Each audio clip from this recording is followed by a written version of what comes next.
তোমার ম্যানেজারে ডাকো।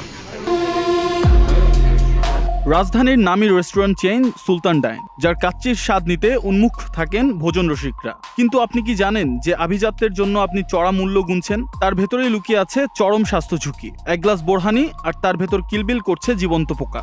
এ কি নিছক ভুল, নাকি জনস্বাস্থ্যের জন্য নিষ্ঠুর তামাশা?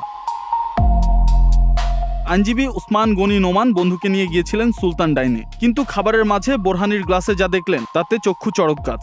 জ্যান্ত পোকা নড়ছে গ্লাসের ভেতরে। সাহসের সাথে ভিডিওটি সামাজিক যোগাযোগ মাধ্যমে পোস্ট করেছিলেন তিনি, কিন্তু রহস্য সেখানেই। পোস্ট করার কিছুক্ষণ পরেই ভিডিওটি রহস্যজনকভাবে উধাও হয়ে যায়। কোনো অদৃশ্য শক্তি কি তবে সত্য ধামাচাপা দেওয়ার চেষ্টা করছে?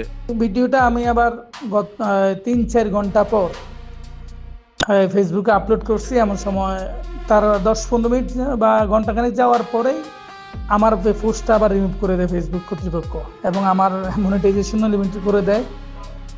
এই অবস্থা। এখন মূল কথা হচ্ছে, আসলে সুলতান ডাইন একটা জেনারেশনের কাছে অনেক বড় একটা আবেগের জায়গা, অনুভূতির জায়গা, ভালোবাসা, ভালো লাগার জায়গা।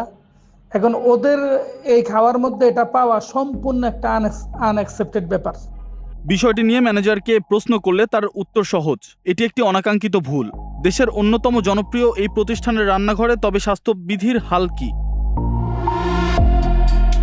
এটি প্রথম নয়। এর আগেও সুলতান ডাইনে খাবারের মান এবং তাতে পোকা পাওয়ার মতো গুরুতর অভিযোগ উঠেছিল একাধিকবার। তবুও কেন বদলায়নি তাদের সেবার মান? বিষয়টা ওনার কাছে তো ওনাকে সলিউশন করা হয়েছে। একটা অ্যাক্সিডেন্ট হয়ে গেছে, তো আমরা সরি বলছি। নামি ব্র্যান্ড মানেই কি অন্ধবিশ্বাস? জনপ্রিয়তার সুযোগ নিয়ে সাধারণ মানুষের খাদ্য নিরাপত্তা নিয়ে এই ছিনিমিনি আর কতদিন চলবে? যেখানে নিরাপদ খাদ্যের নিশ্চয়তা নেই, সেখানে কেবল চটকদার বিজ্ঞাপনই কি ভরসা? সুলতানস ডাইন কি পারবে এই আস্থার সংকট দূর করতে? ফারদিন আলম, নাগরিক প্রতিদিন।